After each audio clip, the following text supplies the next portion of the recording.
छात्रों, आपका स्वागत है दृष्टि ट्यूटोरियल के करंट अफेयर के लगातार सिलसिले में। चलिए आरंभ करते हैं आज के प्रश्नों के साथ साथ।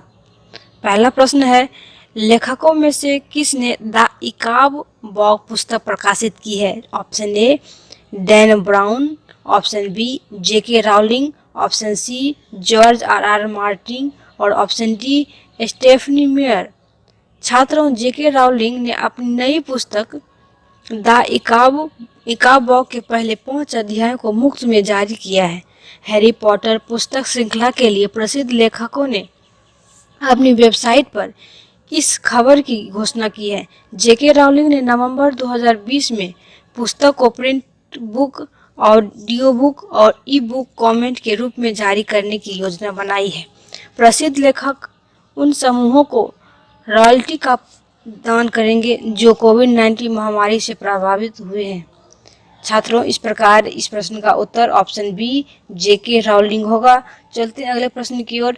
किस राज्य ने सभी नागरिकों का स्वास्थ्य विभाग रजिस्टर बनाए रखने का निर्णय लिया है? Option A Assam, option B Maharashtra, option C Delhi और ऑप्शन डी कर्नाटक। छात्रों, कर्नाटक ने 5 राज्यों महाराष्ट्र, राजस्थान, गुजरात, तमिलनाडु और मध्य प्रदेश से आने वाले लोगों के प्रवेश पर प्रतिबंध लगा दिया है ताकि कोविड-19 वायरस के प्रसार को रोका जा सके। राज्य मंत्रिमंडल द्वारा 28 मई 2020 को निर्णय लिया गया। राज्य सरकार ने कहा कि इन राज्यों में से किसी भी ट्रेन या उड़ान को राज्य में प्रवेश करने या उतरने की अनुमति नहीं दी जाएगी। इस प्रकार इस प्रश्न का उत्तर ऑप्शन सी कर्नाटक होगा। चलते अगले प्रश्न की ओर। किसे जम्मू और कश्मीर से परिसीमन पैनल में नामित किया गया है ताकि संसदीय और विधानसभा क्षेत्रों को फिर से तैयार करने में सहायता की जा सके? Option A Farooq Abdullah, option B Amar Abdullah, option C Mehbooba Mufti और ऑप्शन डी गुलाम नबी आज़ाद। छात्रों, जम्मू कश्मीर के पूर्व सीएम फारूक अब्दुल्ला, केंद्रीय मंत्री जितेंद्र सिंह और जुगल किशोर शर्मा, हसनैन मसूदी और मोहम्मद अकबर लोन सहित संसद के 5 सदस्यों को परिसीमन पैनल के सहयोगी सदस्यों के रूप में नामित किया गया है। वे जम्मू कश्मीर के संसदीय और विधानसभा क्षेत्रों के पुनर्विकास में पैनल की सहायता करेंगे। इस प्रकार इस प्रश्न का उत्तर ऑप्शन ए यानी फारूक अब्दुल्ला होगा। चलते हैं अगले प्रश्न की ओर। अनुभवी राजनीतिज्ञ अजीत जोगी का निधन 29 मई 2020 को 74 वर्ष की आयु में हुआ। वह किस राज्य के पहले मुख्यमंत्री थे? Option A Jharkhand, option B Chhattisgarh, option C Orissa और ऑप्शन डी मध्य प्रदेश। छात्रों, छत्तीसगढ़ के पहले मुख्यमंत्री अजीत जोगी का 29 मई 2020 को निधन हो गया। वह 74 वर्ष के थे। उनके निधन की खबर उनके बेटे अमित जोगी ने अपने ट्विटर हैंडल पर साझा की। दिवंगत नेता का 9 मई को दिल का दौरा पड़ने के कारण रायपुर के एक निजी अस्पताल में इलाज चल रहा था। इस प्रकार इस प्रश्न का उत्तर ऑप्शन बी यानी छत्तीसगढ़ होगा। चलते अगले प्रश्न की ओर। किस राज्य ने सड़क, रेल या हवाई मार्ग के आने वाले लोगों से कोविड-19 नकारात्मक प्रमाण पत्र की मांग की है? Option A Kerala, option B Sikkim, option C Arunachal Pradesh और ऑप्शन डी गोवा। छात्रों, गोवा ने मांग की है कि राज्य में सड़क, रेल या वायु के माध्यम से प्रवेश करने वाले लोगों को एक कोविड-19 प्रमाण पत्र ले जाना चाहिए। यह संक्रमण उनके लिए आगमन के बाद खुद का परीक्षण करवाना चाहिए। इस प्रकार इस प्रश्न का उत्तर ऑप्शन डी गोवा होगा। चलते हैं अगले प्रश्न की ओर। विप्रो के नए मुख्य कार्यकारी अधिकारी और प्रबंध निदेशक के रूप में किसे नियुक्त किया गया है? Option A Rishabh Premji, option B Thierry Delaporte, option C Mark Paolo, option D Henry सैरसे। छात्रों, विप्रो ने 29 मई 2020 को 6 जुलाई 2020 में से प्रभावी रूप से कंपनियों के लिए नए मुख्य अधिकारी और प्रबंध निदेशक के रूप में थियरी डेलापोर्ट को नियुक्त किया गया है। इस प्रकार इस प्रश्न का उत्तर ऑप्शन बी थियरी डेलापोर्ट होगा। छात्रों, चलते अगले प्रश्न की ओर। अप्रैल 2020 में कच्चे इस्पात उत्पादन में मामूली वृद्धि की रिपोर्ट करने वाला एकमात्र राष्ट्र कौन सा है? Option A Japan, option B America, option C China और ऑप्शन डी दक्षिण कोरिया।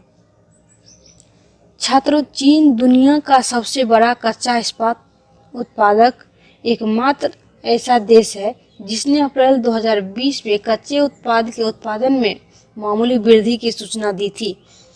विश्व इस्पात संघ के अनुसार चीन ने अप्रैल 2020 में 85.03 मीट्रिक टन स्टील का उत्पादन किया है। इस प्रकार इस प्रश्न का उत्तर ऑप्शन सी चीन होगा। चलते हैं अगले प्रश्न की ओर। नासा के WFIRST यानी wide field infrared survey telescope Hubble telescope का नया नाम क्या है?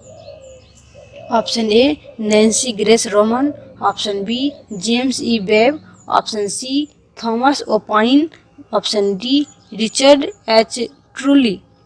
छात्रों, अंतरिक्ष एजेंसी के पहले प्रमुख खगोल वैज्ञानिक नैन्सी ग्रेस रोमन के बाद नासा ने अपनी अगली पीढ़ी के space telescope wide field infrared survey telescope यानी WFIRST का नाम बदल कर दिया है। नैन्सी ग्रेस रोमन को हर्बल स्पेस टेलीस्कोप की मां के रूप में माना जाता है, जिसे 30 साल पहले लॉन्च किया गया था। इस प्रकार इस प्रश्न का उत्तर ऑप्शन ए यानी नैन्सी ग्रेस रोमन होगा। चलते हैं अगले प्रश्न की ओर। विरोधी नेता के ट्वीट के बीच कौन से भ्रामक ट्वीट के रूप में लेबल लगाए गए? Option A Donald Trump, option B Boris Johnson, option C Shinzo Abe और ऑप्शन डी जो बिडेन। छात्रों, 26 मई 2020 को पहली बार ट्विटर ने अमेरिकी राष्ट्रपति डोनाल्ड ट्रंप के ट्वीट को उनके 2 ट्वीट्स को उजागर करते हुए भ्रामक बताया था कि इन मत पत्रों में गलत तरीके से दावा किया गया था। इसे व्यापक मतदाता धोखाधड़ी होगी। सोशल मीडिया दिग्गज ने दोनों ट्वीट को एक संदेश के साथ लेबल किया जिसमें लिखा था मेल इन बैलेट के बारे में तथ्य प्राप्त करें। संदेश एक तथ्य जांच मंच से जुड़ा था। इस प्रकार इस प्रश्न का उत्तर ऑप्शन ए डोनाल्ड ट्रंप होगा। चलते हैं अगले प्रश्न की ओर। सोशल मीडिया प्लेटफॉर्म को विनियमित करने के लिए किसने एक आदेश पर हस्ताक्षर किए हैं? Option A Donald Trump, option B Narendra Modi, option C Angela Merkel, option D Kim Jong Un. छात्रों, अमेरिकी राष्ट्रपति डोनाल्ड ट्रंप ने 28 मई 2020 को सोशल मीडिया प्लेटफॉर्म को विनियमित करने की सरकार की क्षमता को बढ़ाने के लिए एक कार्यकारी आदेश पर हस्ताक्षर किए। डोनाल्ड ट्रंप ने कहा कि यह कदम अमेरिकी इतिहास में सामने आए सबसे गंभीर खतरों में से एक मुक्त भाषण का बचाव करने के लिए उठाया जा रहा है। इस प्रकार इस प्रश्न का उत्तर ऑप्शन ए डोनाल्ड ट्रंप होगा। छात्रों, यह सेशन के आखिरी प्रश्न था और प्रश्नों को अगली मुलाकात होगी। तब तक धन्यवाद।